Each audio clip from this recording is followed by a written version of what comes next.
Hello, this is Dr. Grande. Today's question is, can I analyze the case of Vanessa Mintz and Travis McGraw? Just a reminder, I'm not diagnosing anybody in this video, only speculating about what could be happening in a situation like this. If you enjoyed this video, please like it, subscribe to my channel, and consider supporting me on Patreon. I will put a link to Patreon in the description for this video. First, I'll look at the background of this case, move to the timeline of the crime, then offer my analysis. Vanessa Mintz was born on June 22, 1957, and lived in Henderson County, North Carolina. Her father, Carl, was a Baptist preacher for 40 years, and her family went back 9 generations in that area. In 1975, Vanessa married a man named Larry Little. The couple had 2 daughters, Jessica and Andrea. Vanessa worked as a real estate agent and eventually opened her own company. She also worked as the general manager of the Saluda Mountain Lodge in Saluda, North Carolina. This business was owned by her parents. Eventually, the marriage between Vanessa and Larry failed. Vanessa married for a second time, but that marriage ended in divorce as well. In 2008, Vanessa met a man named Travis Lee McGraw, and they became romantically involved. He was 9 years younger than her and had recently separated from his wife. Travis had worked as a firefighter, an EMT, a police officer, and had served in the Air Force. In 2009, after Travis McGraw's divorce finalized, he married Vanessa. He took a job as a real estate agent for her company. Travis had injured his back as a police officer and could no longer do that work. In January 2011, Travis became romantically interested in a woman named Mary Beth Fisher. He had met her when she was looking for real estate. Mary Beth claimed that the relationship did not involve sex, rather only written and verbal expressions of love. Initially, Travis claimed that he was single, but later Mary Beth discovered that he was married to Vanessa. She confronted him, but Travis had an explanation. He claimed that he and Vanessa had a fake marriage. They were separated and lived in separate residences. Before moving to the timeline of the crime, let's hear a word from today's sponsor, Factor. This fall, you have a lot going on outside of your kitchen. Keep your plans by turning to Factor. They deliver fresh, nutritious, and chef-prepared meals ready to eat in just 2 minutes. There is no preparation and there is no mess. All you have to do is heat and enjoy. When things get hectic, Factor is flexible. Change your order every week with plans from 4 to 18 meals per week, or pause or reschedule your deliveries anytime. Factor is the perfect solution if you're looking for fast, upscale options done easily, and it's less expensive than takeout. After a long day of researching, analyzing, and recording videos, Factor is my go-to solution to stay efficient and to avoid wasting time on cooking or going to the grocery store. They offer nutritious options that make it easy for me to stick to my goals. Head to Factor75.com or click the link below and use code DrGrande50 to get 50% off your first Factor box and 20% off your next month of orders. That's code DrGrande50 at Factor75.com to get 50% off your first box plus 20% off your next month of orders. Now moving to the timeline of the crime. On Saturday, February 19, 2011, at 9:28 a.m., Vanessa's daughter, Jessica Freeman, called 911 after finding her mother dead at the Saluda Mountain Lodge. Here is what the police found during the course of their investigation. 53-year-old Vanessa Mintz was working the overnight shift on February 18 into February 19. Her body was on the bed in the bedroom of the lodge manager's apartment. She had been struck by 2 shotgun blasts, one to her right arm and one to her head. A spent 12-gauge shotgun shell was recovered. It was a Winchester rabbit and squirrel load. No money was in the till at the lodge, but there should have been about $200 there. On February 18, the day before Vanessa's body was discovered, at about 5:30 p.m., Vanessa had a business dinner with a woman named Heidi Latham. After dinner, both women drove to the Saluda Mountain Lodge, where they were planning on spending the night. When the women arrived there at about 8 p.m., Heidi noticed that there was a red pickup truck parked in front of the breezeway of the lodge. Vanessa's husband, Travis, drove a red 2005 Chevrolet pickup truck. The women met with Travis and talked in the living room of the lodge manager's apartment. After a while, Travis left to go pick up some food for Vanessa at a nearby store. About 15 minutes later, Heidi went to her room for the night.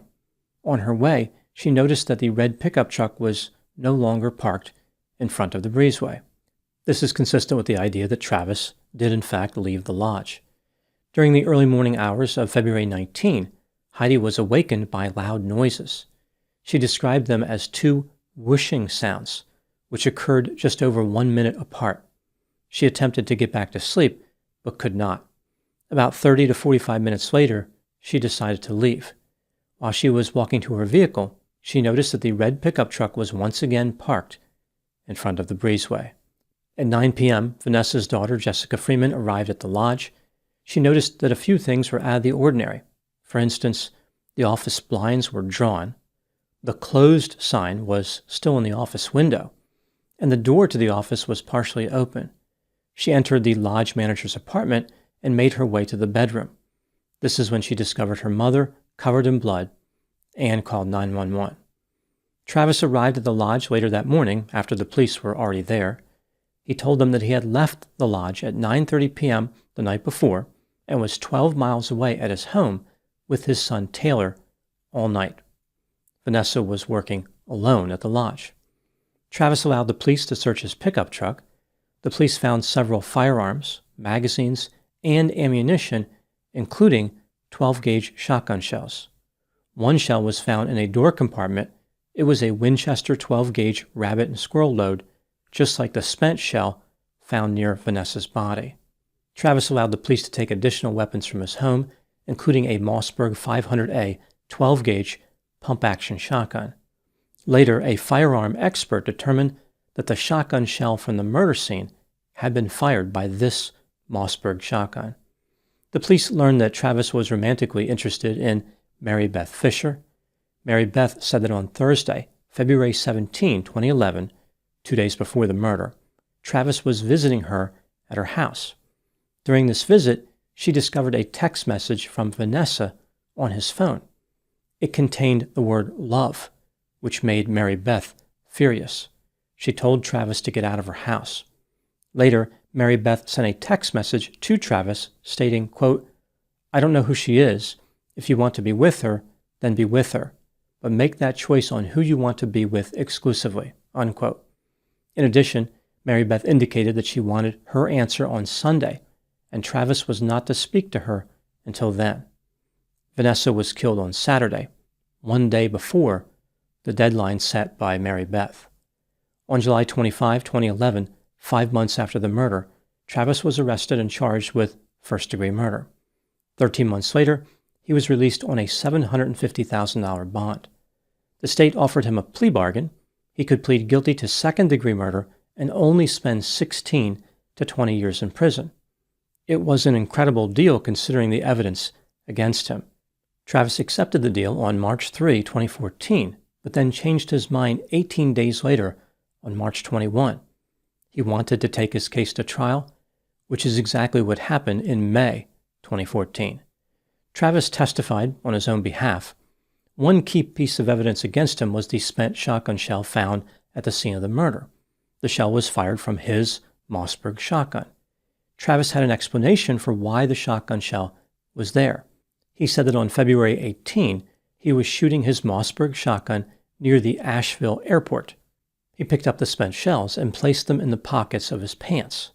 When he arrived at the lodge at around 6:30 p.m., he changed his clothes in the bedroom where Vanessa's body would be found the following morning. He must have dropped the shotgun shell when he was changing his clothes. Travis also spent a lot of time on the stand talking about how impressive his career was, including his time serving in the Air Force. On June 4, 2014, Travis was found guilty of first-degree murder. He was sentenced to life in prison without the possibility of parole. Now moving to my analysis. Travis McGraw maintains his innocence, and he has several supporters. People have argued that he may have been arrogant, but he was not a killer. The state, of course, disagrees. They believe the evidence of his guilt was compelling. This brings me to the question, was Travis guilty of murder? Let's take a look at the evidence both for and against the idea that he was guilty, starting with the inculpatory factors. Travis started a romantic relationship with a woman named Mary Beth the month before Vanessa was murdered. He lied to her and said that he was separated from his wife. 2 days before the murder, Mary Beth issued Travis an ultimatum. He needed to choose between her and Vanessa within 3 days. 2 days after this, Vanessa was found murdered in the lodge where she worked. A witness at the lodge heard sounds consistent with 2 shotgun blasts. She noticed a red pickup truck matching the one owned by Travis. A spent shotgun shell was found near Vanessa's body. The shell had markings consistent with being fired out of the Mossberg shotgun owned by Travis. The explanation Travis offered for how the spent shell ended up there was ridiculous. He just happened to drop it while changing his clothing. It doesn't make any sense. Furthermore, on February 18, his cell phone was not near the airport, which is where he claimed that he was when he fired the shotgun. On the day Vanessa's body was discovered, February 19, Travis sent an email to the Air Force at 7:53 p.m. inquiring about a $100,000 military life insurance policy on Vanessa. Moving to the exculpatory factors, Travis was a former police officer. Why would he commit a murder with his own shotgun and leave a spent shell at the crime scene? It wasn't like he could have lost track of where the shell ended up. It was right on the floor in plain view. Furthermore, if Travis did make those mistakes, why did he give the police the shotgun? He did not even attempt to hide it. Money was missing from the till at the lodge. Perhaps Vanessa was murdered in a robbery. Taylor McGraw, Travis McGraw's son from an earlier marriage, testified that he did not believe his father could have been at the lodge at the time of the shooting. He said that on February 18, the day before Vanessa's body was discovered, he arrived at his father's house in Laurel Park at 10:40 p.m. Travis was there at the time, and he was still there when Taylor went to bed at around midnight. Taylor had a dog that could not hear, but the dog could sense vibrations and was extremely sensitive to people coming and going from the house.